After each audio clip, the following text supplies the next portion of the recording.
Okay, so your Arduino will look like this, pretty much the same as it looks on my screen now.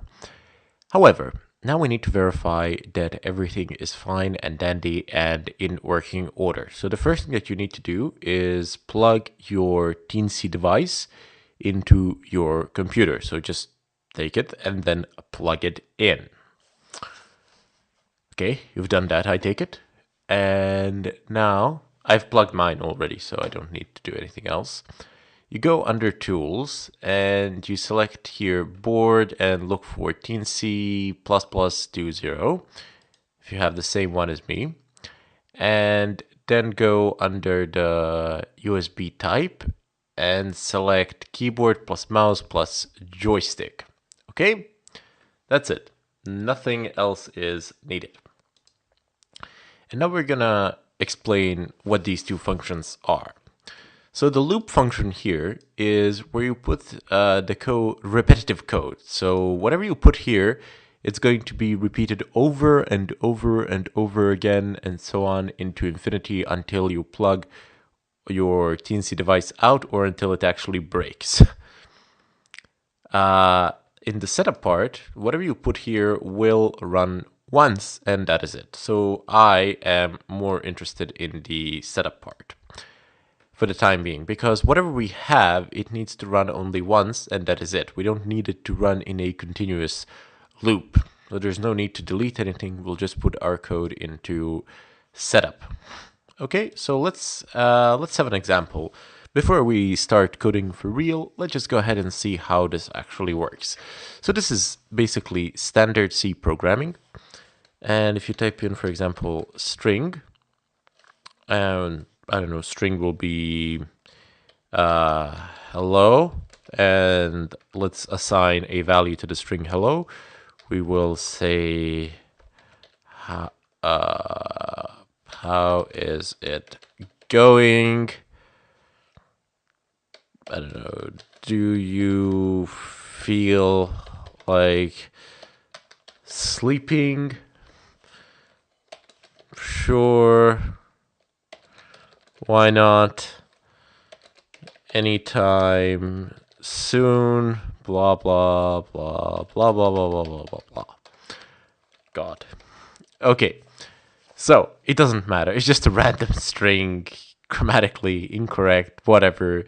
It's completely irrelevant. I just need literally a line, a series of random characters to basically print them out onto the screen.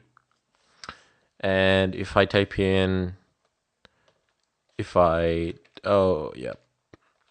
a semicolon at the end, which serves as a line terminator. And if I type in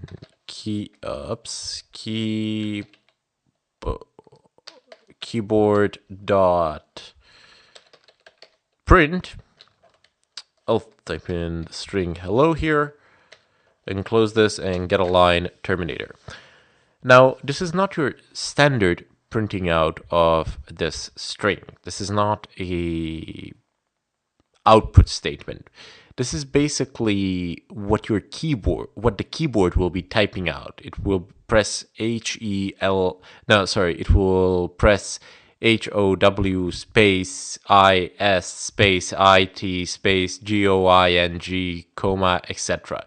So your keyboard, and by keyboard I mean the Teensy device, will be actually sending these signals to your computer, and it will be as though these characters are actually being pressed and typed in. So in order for this to actually work, you need to click this verify button here, and you can see the blue thing is gonna load here, and then it will say opening Teensy loader, and you will have something like this. Okay. If you press, now there is a button on the Teensy at the very beginning of it, opposite to the USB port. If you press it, this will get loaded and Teensy will actually execute the set of commands every time you actually plug it in and plug it out. So, well, you plug it out and then you plug it in, it executes. Then you plug it out and plug it back in, it executes again. So you just need to press the button and then you will get a reaction here. Okay, there you go. And is this gonna actually start printing? No. I need to turn it off and then turn it back on by just plugging it and unplugging it. By unplugging it and then plugging it back in.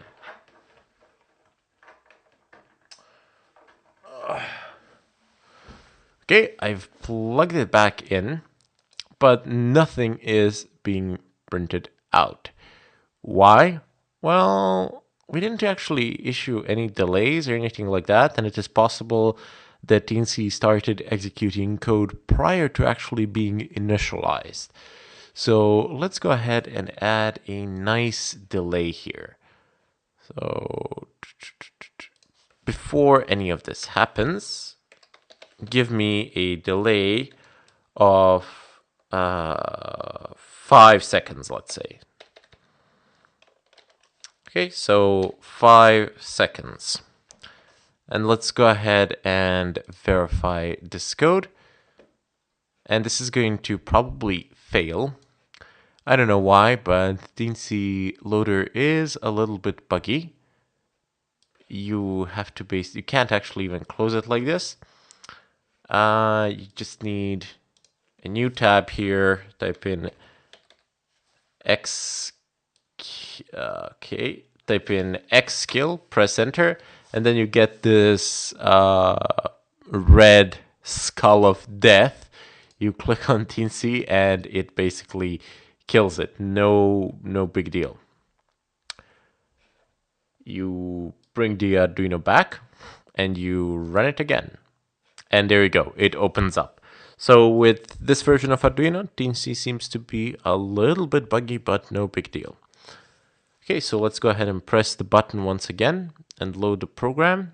Okay, let's bring this up and let's go ahead and plug. Yep, there you go. So it actually just printed it out. That's how it's supposed to be.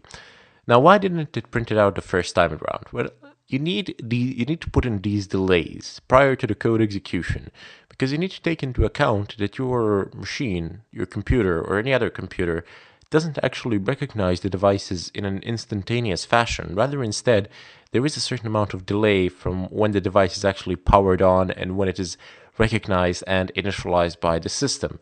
And if the device starts executing the code prior to that initialization and recognition, that code will be truncated, it will do nothing, and it will achieve no purpose. So if you have managed to do what I have just did, you can see how fast was it actually typed out. It typed it out in kwrite because I've opened up the kwrite window. But if I opened up any other window where it could actually type, it would type it into that window. And it doesn't matter if it's a text editor or not, it would actually blindly press the keys anyway. So if you have managed to do all of this, and if it's successfully loaded, and if it's successfully worked out, that's great. That means that you have everything set up correctly and that we can move onwards towards the next lecture, where we will jump a little bit further into this code, perhaps with a little bit more examples, perhaps straight into the primary code for the setup for the deployment of the keylogger.